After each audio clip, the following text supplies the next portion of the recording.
I'm thinking he wants to maybe take his own life. So I moved closer to him because I was like, you don't have to do this. You're going to be okay. We can get through this. Again, never thinking he's here to take my life. He didn't say a mumbling word. So my son stopped working in the kitchen and he walked in front of me and he looked at him. He said, please, I can't let you hurt my mama.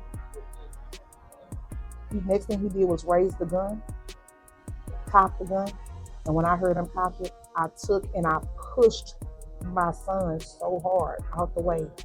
And when my arm was coming back like this is when I endured the first shot. I knew then who he was coming for.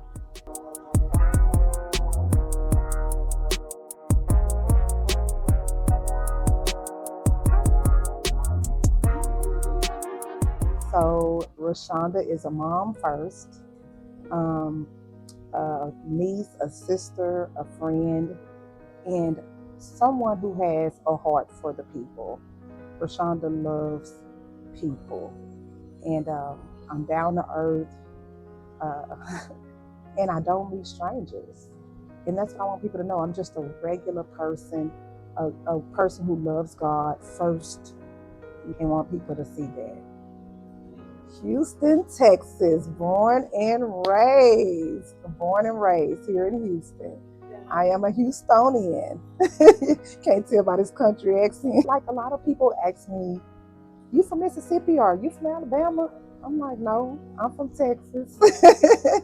Childhood for me was a bunch of togetherness. I had a village.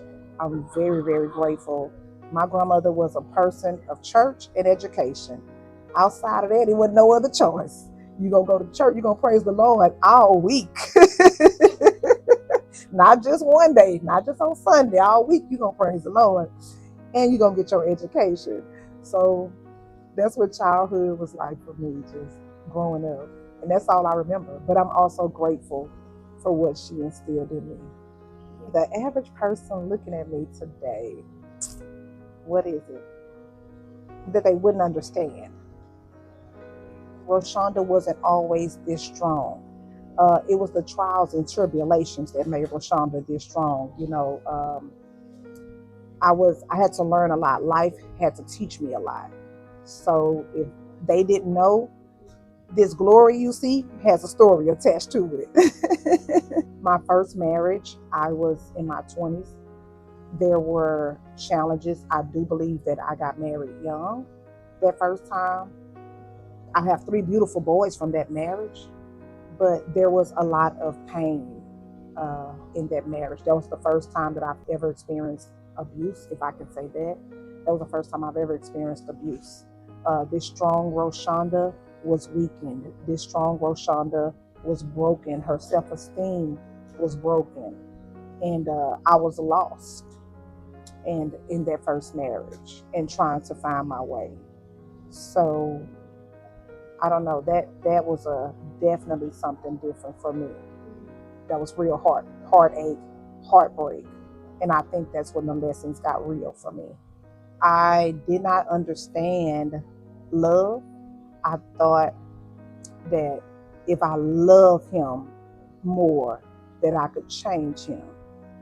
And I know that's a mistake a lot of us make, thinking that if we just love you harder or if we just love you extra, that you would change for us, that you would somehow see the good in us and be better for us. But that marriage also taught me that that's not quite how it works. That's not quite how it works. So I married out of also wanting my boys to have a mother and father, because I didn't have, my father was murdered when I was a little girl. My grandmother raised me. Now, she gave me the best life she could, but there was still a void there from not having a father. There was still a void there from my mom being 17 when she had me. And I was insisting on making sure my boys had a mother and a father under the same roof, even if it cost me stress, even if it cost me health, even if it cost me abuse. And so looking back, of course, it wasn't the best decision, but it was a decision I made then that I've grown from. Knowing what I know now, I would definitely tell her to reconsider it. If it's not right, if there are already signs in the beginning, then spare yourself the heartache that's going to come with the decision of getting married. Because there were definitely signs in that marriage, but I chose to. So I would definitely encourage her because I wouldn't, people like to be kind of rough on you. Don't do this, don't do this. And sometimes you don't receive it well. So I would go in a gentle manner. I wouldn't call her stupid, you know. I would try to teach her and redirect her if that was possible. I didn't tell people the details of what I was going through in that marriage. It took me a long time to even tell my grandmother because I still couldn't understand that or accept that I was allowing myself to deal with this. So I ensured I didn't let people know. So people really can't help if you won't even talk. I was still trying to protect his image as a sense too. I didn't want his image to be tainted, even though that came with a cost. I ended up having a mild stroke in that marriage. I did. And so I looked and I thought if I stayed, it would make my kids happy. But I was losing myself in that marriage. And guess what? I couldn't be a good mom to my kids because I was always frustrated. I was always crying. I was always angry. And not because they did anything, I was just mad at him all the time. So I realized I had to do something. I remember calling my grandmother, crying on the phone, and just telling her, I said, I just can't take no more. I can't take no more. I mean, I had got to a point where I thought maybe taking my own life was an easy route. And I said, Granny, I can't take no more. And I remember her praying for me on that phone. And she told me, you got this. And she said, you need to make a move to save your life. And so I did. And that helped me. I prayed and I asked God, I say, Lord, if you just get me out of this, I'd never look back. And, you know, I can laugh at it now. But then my eyes were full of tears. I was begging the Lord. I didn't even know if the Lord was hearing me, you know, because I didn't go to him like that at the time. But I just said, God, if you just deliver me out of this, I'll never look back.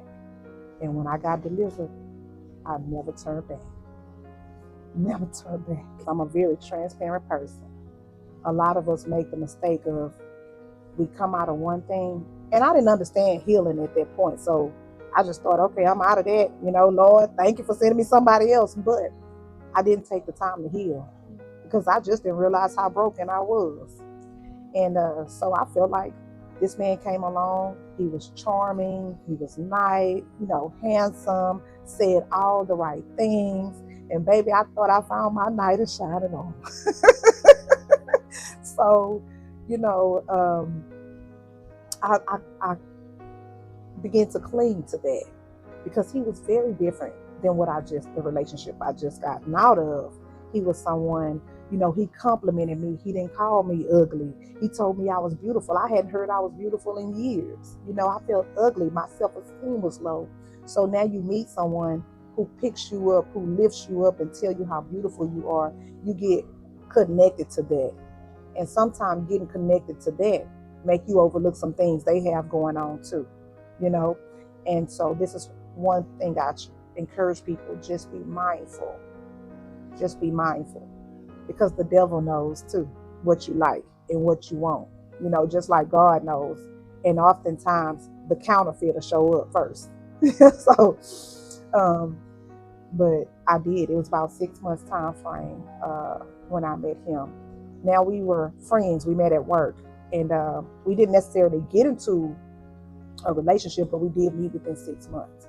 We dated. We began to date, become close to each other, and eventually I began to love him from what I knew or what I thought was love. I began to love him, and so that's how we ended up meeting, and that's how I got connected to him.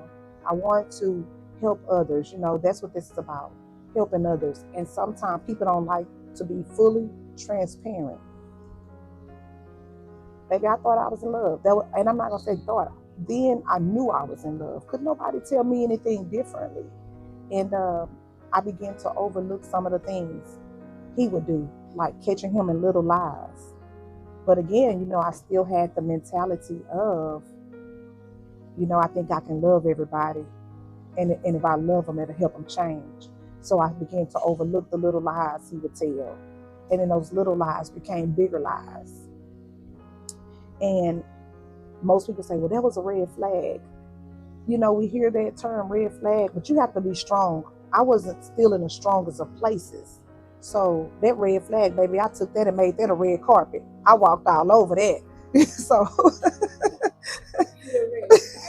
so I walked all over that. A red flag meant nothing to me at that time. I just had somebody better than what I had before. So I was willing to hold on to it.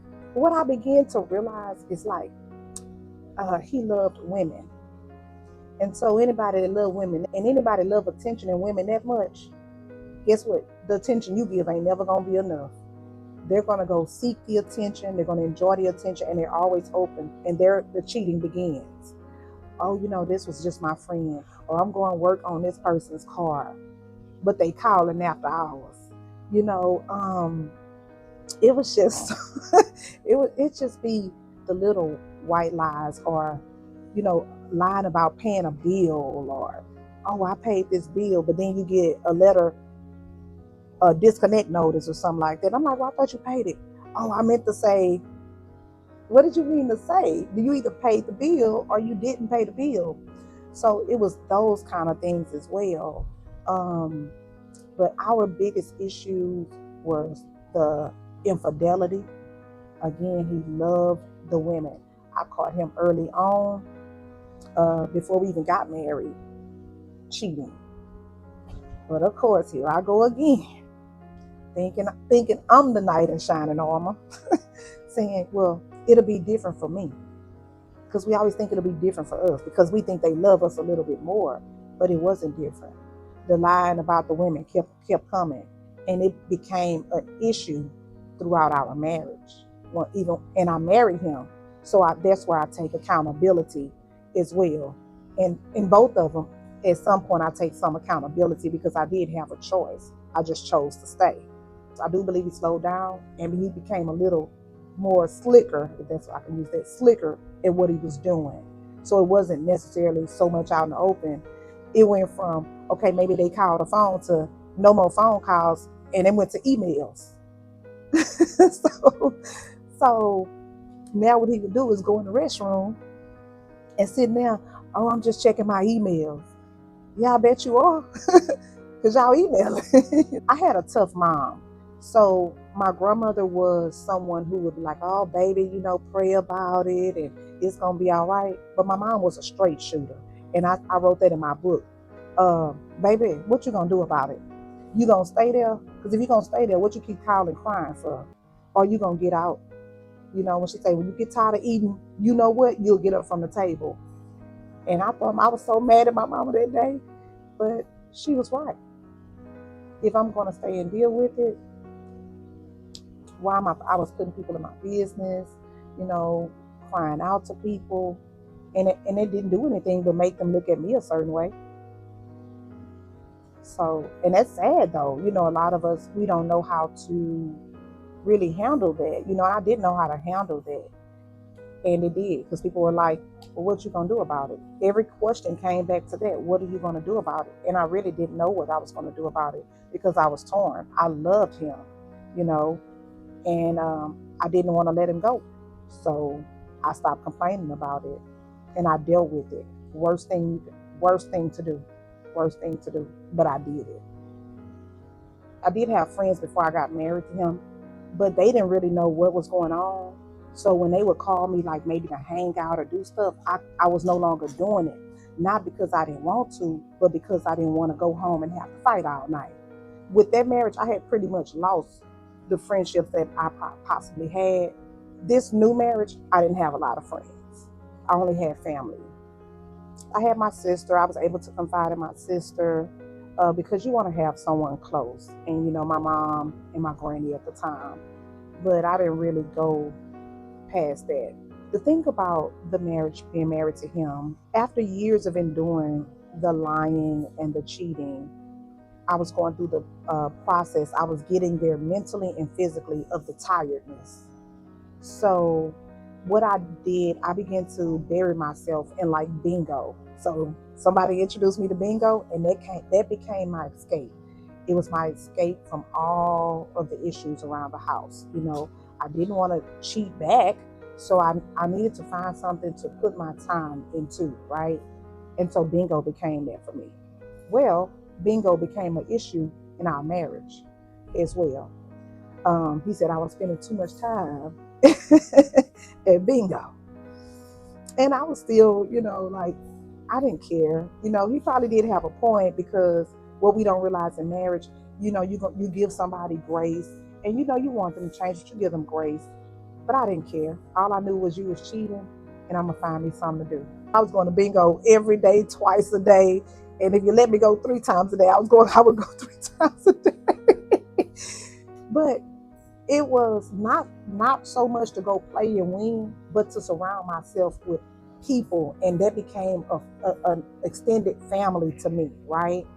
And I have so many connections there.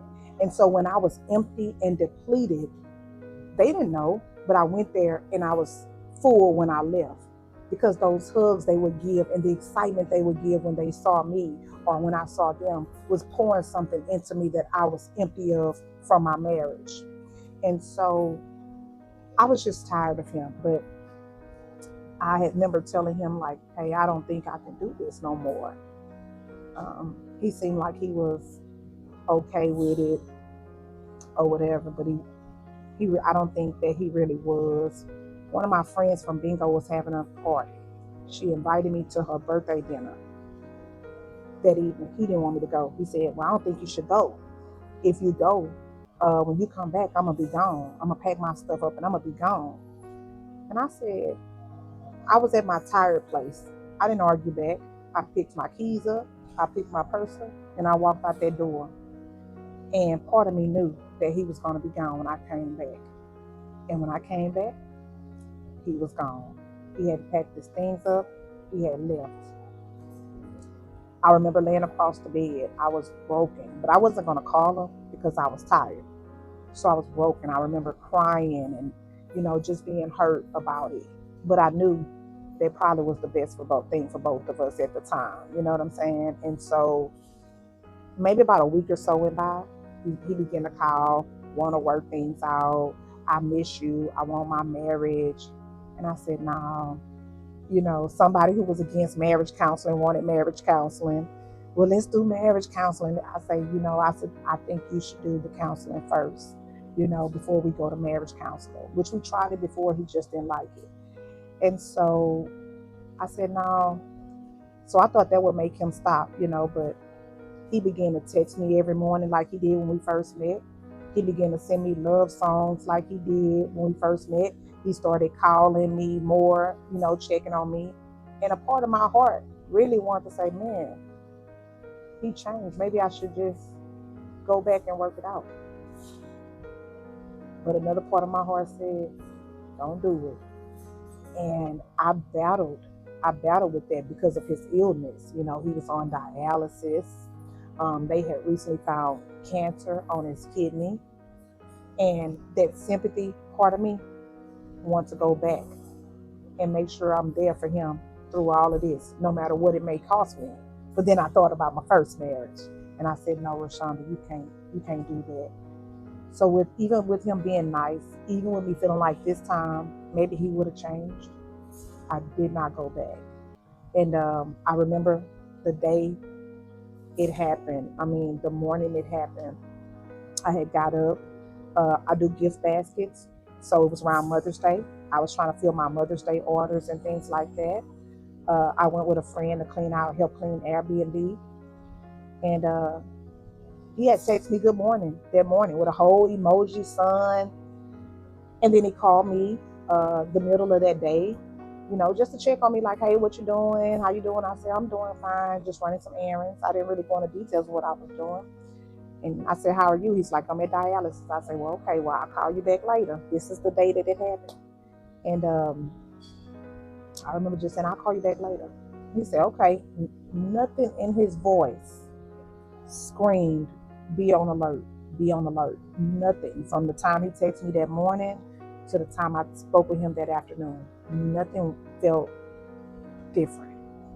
Well, I get home, my friend brings me back, and I remember him just being in the car. And I said, hey, you gonna come in and check the cable?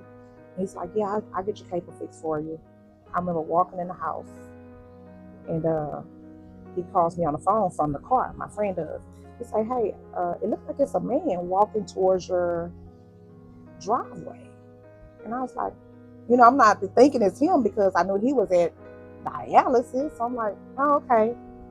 He said, well, I'm going to just head out. I'll come back and fix your cable in case you need to take care. I said, okay, fine. I look up. It's him walking. The garage was up. So he walked into the garage, into the doorway. I still thought nothing of it. Remind you, he's never hurt me before. So I did not think anything of him that was normal. Like he could come up. I wouldn't be scared for my life or anything. So he stood in the doorway. At this time, he did not have the gun out. He had the gun, I guess, in his waistband, which I didn't even know. I seen my neighbor. My front door was unlocked. My neighbor came running up the front sidewalk. And this particular time, he just entered into the house without knocking. And he stopped at the front door. Now my middle son is in the kitchen, and I'm standing here, and I'm looking like, what you busted in my house for? That's not like him. He doesn't do this. So I'm like, what you busting in the house for? He never said anything to me. My neighbor said to him, don't do this. Me and my son still shocked because we don't even know what the conversation is about, what they're even talking about. So I'm like, don't do what? So I look at my son, I look at him, and I look at my neighbor. Now I'm kind of just scoping the scene, like what's going on. At that point, he pulls the gun from behind his waistband and places it on his side. And he told my neighbor, I need for you to leave out the house and close the door behind you. Cool, calm, and collective. He never raised his voice. At that time, he never pointed the gun. He said, I need you to leave and close the door behind you. And my neighbor said, no, I'm not leaving them here with you. Y'all are like family to me. I can't leave you. I can't leave them in here with you with that gun in your hand. So my neighbor stepped in the house. He pushed the door, but he never closed the door. So the door was still somewhat open. I told him, I said, well, calm down. You don't have to do this to yourself. I'm still not thinking he's there to do this to me. I'm thinking he wants to maybe take his own life. So I moved closer to him because I was like, you don't have to do this. You're going to be okay. We can get through this. Again, never thinking he's here to take my life. He didn't say a mumbling word. So my son stopped working in the kitchen and he walked in front of me and he looked at him. He said, please, I can't let you hurt my mama. The next thing he did was raise the gun, cock the gun. And when I heard him cock it, I took and I pushed my son so hard out the way. And when my arm was coming back like this is when I endured the first shot. I knew then who he was coming for. I said to my neighbor, get my kids out this house. My other two children were upstairs. When my son heard the first shot, my oldest son came running down the stairs. And when he saw me wounded, of course, quite naturally, they think protect. So he came running down the stairs and started running toward my husband at the time who had the gun. My neighbor, he held the gun up toward my son. My neighbor bear hugged him and I ran over and jumped in front of it. So when he pulled the trigger, I was hit again on my side. My neighbor bear hugged my oldest son and drug him out the front door. And I told him, just get my kids out of this house. And at that point, I kept trying to stay in front of him because I wanted the gun on me. I didn't want him to hurt my kids. I just wanted to make sure my kids were out the house. So I was willing to give my life for them. And he did. So we ran around my island. He got the oldest one out. The baby boy then came down the stairs and stood at the front door. My middle son is stuck in the hallway. I'm yelling for them to get out. He shoots me again. This time it lays me on my back. It knocks me backward, the power from it. And when I fell on the floor, my middle son turns around in the hallway. He comes and he's trying to, his intentions were, like put your arms under me to try to pull me. He raised the gun and he shot the gun toward my middle son. And I said, no. I told my middle son, get out of here, save yourself, get out of here. And I kind of was trying to hit his legs to make him go. And so my son ran and jumped out the window to get out the house. When I looked over, my baby boy was frozen, standing in the front door, just crying, tears coming down his eyes. I said, please, leave, please. And while I'm begging my son to leave, he shoots me again in my abdomen. And my son still could move. I say, please. And he shoots me again. Finally, my son leaves out the house. And I'm laying there on the floor, just me and him in this house. I had made up in my mind that that day was my last day. And I didn't mind. I felt like my boys were out. And if this what it had to be, then this was what it had to be. So I looked up at him and I told him in a very soft, weak voice, I said, I thought you'd never do this to me. I said, you said you loved me. And I said, but if this is how it has to end. And so I closed my eyes and I said, Jesus. I just remember that being the last name that I called. And he raised the gun up and he aimed it at my head because that was going to be his final shot. And it felt like something took its hand and pushed my face over. I heard the gun go off. And when I opened my eyes, the bullet was in the floor next to me. And I just heard a still, soft voice say, get up and run.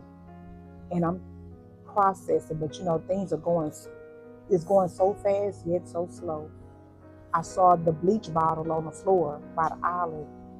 And I noticed he was still kind of weak, so I know he had to have went to dialysis because how he was kind of shaking, a little bit trembling. I took that bleach bottle with the hand that wasn't shot up, and I tossed it up to cause a distraction on him. And I remember just getting up and running toward that door. My front door is not even that far from where I was, but it seemed so far away. But I knew that I just needed to make it on the other side of that door. And I did. When I got up and started running, whatever it was in him must have pissed him off because he began to try to empty the clip. And I just remember hearing the gun go off, bang, bang, bang. But not one bullet hit me from the back. And when I made it out into the street, I can hear the sirens. I can hear the sirens at a distance. Everything was going so fast. I saw neighbors standing out. And as I'm in the street, my adrenaline felt like it was starting to come down. And so I felt like I was going down. And I heard my baby say, Mama, run.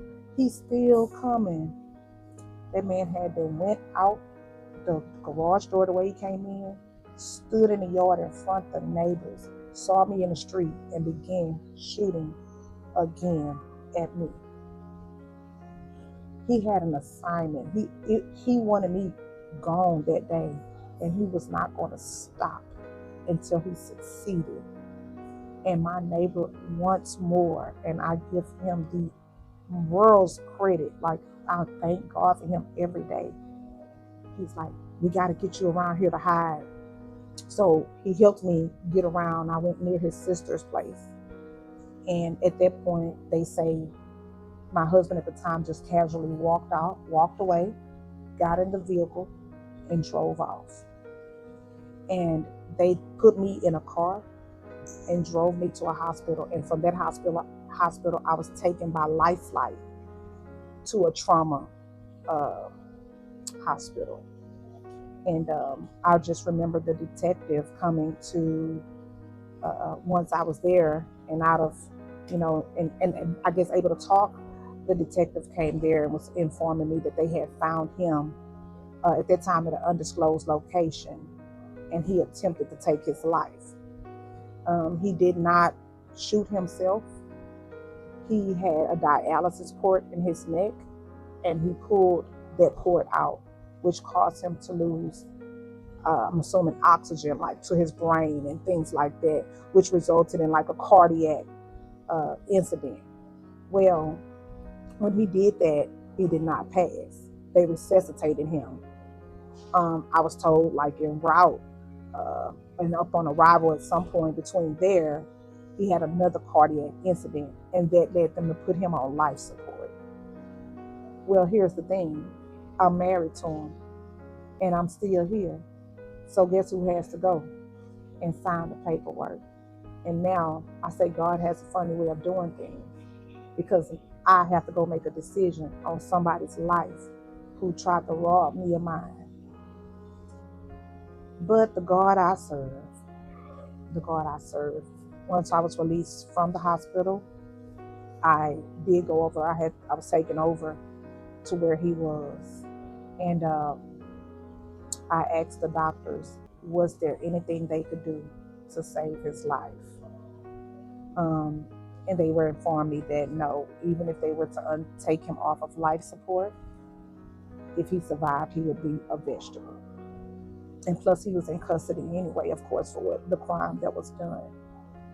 So I just said, I asked for a moment. I asked the detective if I could have a moment with him before I, of course, went ahead and signed those papers.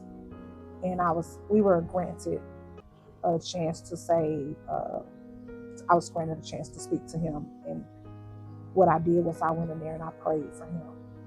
And I asked God to forgive him. And I asked God to help me forgive him. I also had the chaplain come in and say a prayer for him as well. So after I did that, I made peace, or felt like I was on a path to making the peace. I then signed the papers. And 3 days later, the call I got was that he had fully transitioned over. He was no longer here. And it hurt me and it broke me, because in spite of what he did to me,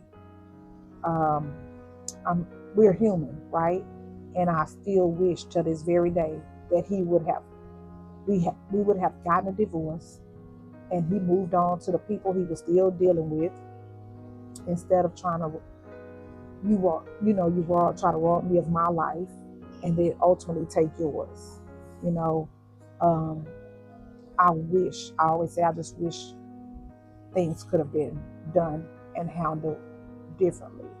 So my prayer is still with his family as well, even though I don't associate with them. We don't associate with each other.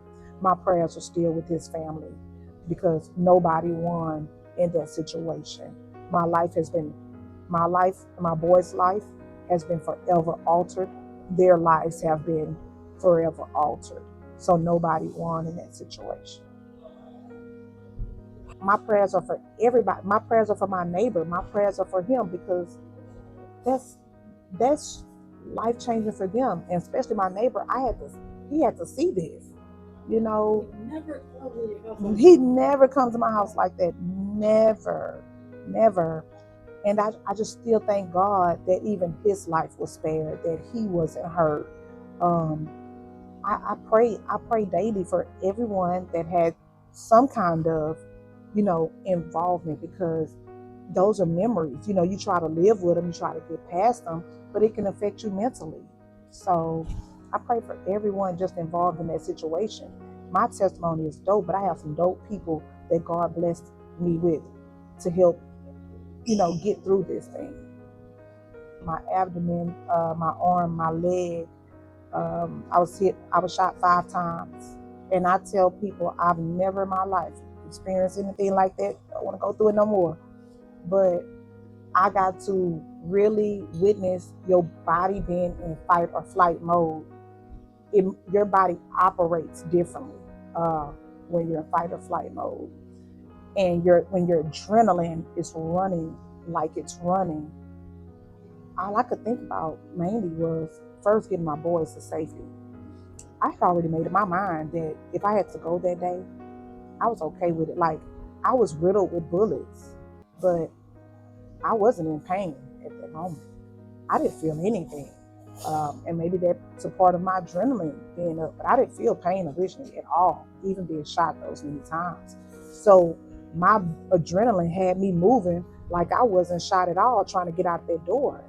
But I was, and he had a 45. So I was open. I had some holes in me. So I was really operating on grace and mercy, and things like that. So it is definitely, it's definitely different. Your adrenaline make you not feel some things until it starts coming down.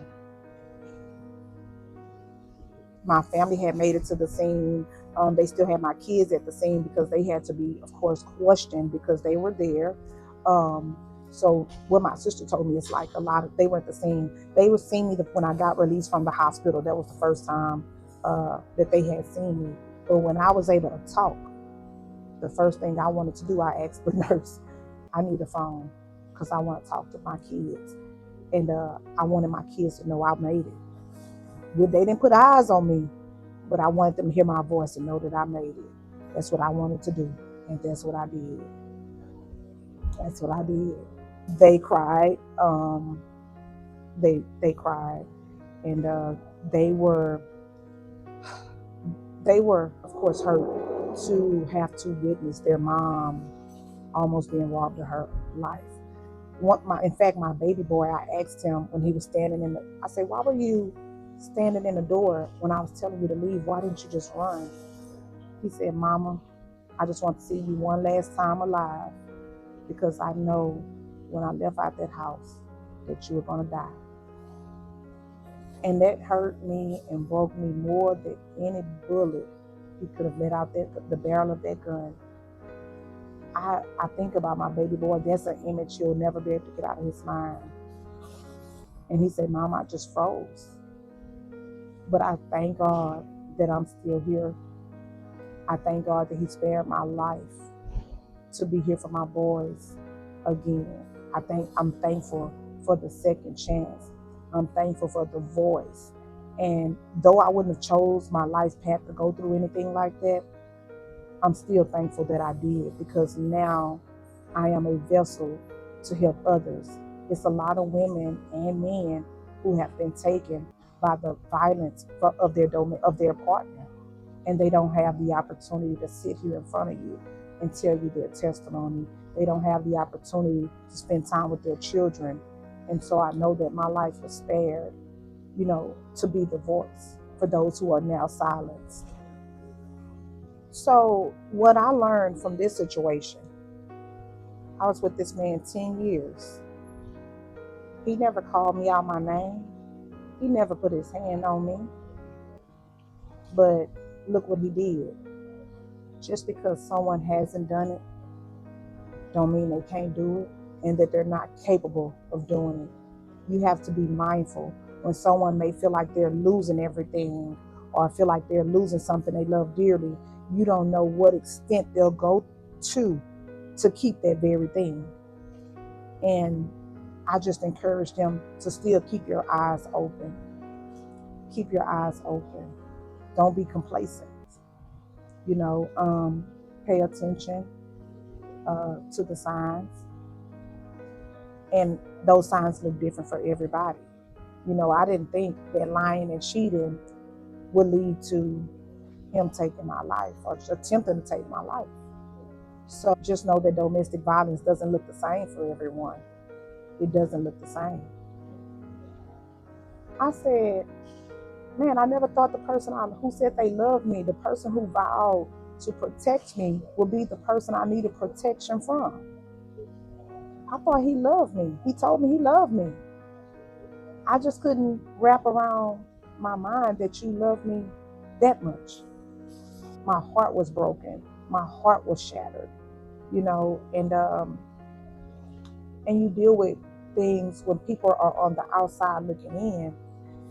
You deal with people saying certain things they have no clue about. Like, you get asked, well, the first thing, I guess, because there's an age gap, my husband was 64 and I'm in my 40s, at the time of passing, he's 64 and I'm 41 at the time. Was you cheating on him? But the funny thing was, I was the one being cheated on. All the way up until the day he did this. One of the women he was talking to informed me that he had called her that same day, but she didn't answer because she was busy. So it's just, this thing has really just brought out a lot. And I asked myself, who was I married to? So some days I'm angry, some days I'm hurt. So it's definitely a journey. This emotional has been the hardest part for me. You know what is crazy is I was always a person. I love to help people. I was a foster mom at one point. I worked with special needs children. I drove the school bus driving special needs children. I've always worked with children. I love seniors. And I knew I always wanted to help people. But before this happened, I didn't know my purpose in life. And I remember just praying and like, God, what is my purpose? What am I here to do? Because we all have a purpose in life. And once you achieve that purpose, you're not going to leave this earth until you even achieve your purpose, because you have purpose. I just didn't know what my purpose was. And I just remember praying to God before this happened, asking what was my purpose. Prior to this happening, I just buried my mom and my grandmother months apart. It hadn't even been a year that I had buried them before he did this. I was lost. And I don't know why at the time this happened, right? But our testimony is not for us. Our testimony is for others. I don't know who needed to see what God can do. But somebody needs to know that we serve a good God.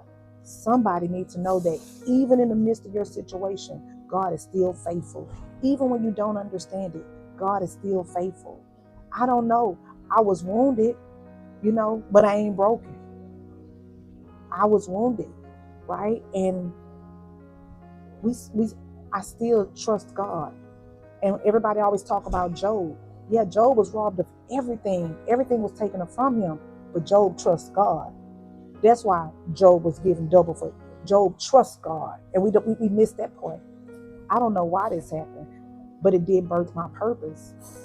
And even in the midst of it, I never stopped trusting God. And I do believe God is rewarding me double for my trouble. I lost a lot that day, but I ain't lose my mind. I'm not paralyzed. Thank you, Jesus. I'm not on a bag. Thank you, Jesus. I was in the fire, but I didn't come out smelling like smoke. And I thank you, Jesus. So I don't know. I don't want to say now I don't know what it was for. I know what it was for. It birthed my purpose. That's what it did. But I made up my mind. He didn't get the victory that day. The devil didn't get the victory that day. I ain't about to give it to him now. I leaned into my faith more. I understood now why my grandmother had me in church. I understood now why my grandmother made me pray even when I didn't want to pray. I understood now when I used to fuss and say, Grandmother, God, leave, we got to go to church again. But now it was those flying on life flight and waking up in that hospital room. I think about all that. I think about I was all alone, but I had who I needed. That made a difference in my life. My faith is stronger than ever because of that. My testimony, y'all, I tell it every chance I get. I tell my testimony. I started a foundation called the May Foundation of Houston. My vision has been, even though it takes time to grow it, my vision is to be able to help women and men, not only women, men with resources to leave toxic relationships, and get them connected with outside resources like counseling. And just like me, I was a housewife. So guess what? I don't have a resume because for 10 years I sat at home, right? What do I do? Who gonna hire me? What job experience I have to put on a piece of paper? Cooking, cleaning, taking care of others. So I wanted to I'm praying that God put me in position to be able to open up a facility where I can give these ladies and men a job opportunity to help get back on their feet and be able to take care of themselves and their children. So that's what I did. I also wrote a book. It'll be coming out this month. My first book is called Exposing Me. I am a brand ambassador for a wonderful company. My testimony is dope. And I speak at conferences about domestic violence, just sharing my testimony. I do, and events. Y'all, I get down. I'm transparent now, and I'm transparent in that book. It definitely walks through my childhood. It definitely walks through what I grew up seeing, because those things shape who we date oftentimes. And so I touched on that in the book as well, because you have to understand my train of thought and how I was seeing things and why I made the decisions I made. Some ladies may not have been shot, and they may have gotten stabbed. They may have gotten strangled. And abuse is just not only physical. It's not only with weapon. You have emotional. You have the control. You have them withholding money. There are so many forms of abuse, and each one is still significant. And a lot of us, I find that a lot of women are just like me. They stay for their children. They stay because they want their children to have a mother and a father, or they stay because I've been a housewife. What am I going to do? Go be homeless? So it's better for me to stay in this situation than to go out there and struggle. There are a lot of things that keep us in domestic violence situations. And we think sometimes getting away is, it'll do more harm than good. But I'd like to encourage anybody watching this that baby is light at the end of the tunnel. There is a light at the end of the tunnel. I love it over here. I love it on this side. I love where I am in life. Um, if I've gotten anything from that situation, I've never been at this much peace in my life. I remember being in a marriage where it was sunny outside, but it was cloudy in my marriage. It was always a rain cloud over it. And so now I am taking my time. I'm not jumping anything. I'm just allowing I'm on the path, and God is in who I need. I'm not making a decision. God, my decisions ain't worth nothing. I'm very alert, whereas I don't look at potential, I look at your patterns. Because when you're dealing with somebody, that's what you're going to get, their patterns, not their potential. And right now, I just decided not to even date. I don't want anybody. I'm still healing, right? And guess what? I'm going to be healing for some time, you know? So at some point, I'm going to start, of course, dating, right? But I just want to focus on my purpose and trust that with me walking in my purpose, God will send who needs to be at that point in time. I'm in no rush to get married again, but it's just not totally out the door. It's just that I'm in no rush to do it. I enjoy where I am. I've been married twice. Both times I was with them 10 years. 20 years of my life is gone. This is probably the longest I've been single. I'm just trying to revisit that. I had to learn how to love myself. I've been doing counseling, learning how to pour myself, learning how to love myself so we don't make the same mistake again. And that's where I am with the whole dating thing anyways. And my trust is ruined right at this moment. Like, even though he didn't do anything like physically to hurt me, but getting cheated on repetitively, that's emotional. You know what I'm saying? That's mental. So I want to just take my time. I definitely want to take my time. And it's a lot of people in the world like to waste your time. So look, they say clock that T. But I'm just taking my time. My testimony is dope because My testimony is dope because look, I am a survivor who was shot 5 times, and I am here to save as many as I can with my testimony. So you guys can follow me on Instagram, Facebook, May Foundation of Houston, and on TikTok, the May Foundation of Houston. That's MAY Foundation of Houston. Also on LinkedIn as Roshunda White. I'll be looking forward to connecting with you. Thank you so much. Oh, thank This you has been a so blessing. much. It's been I am sure such this is gonna a bless pleasure. many people. That is the whole purpose. I hope that I've said something that can encourage someone, that can help someone, and to keep the faith through all of this, because that's what helped me get through this. It was my faith, and that's what I've been leaning on.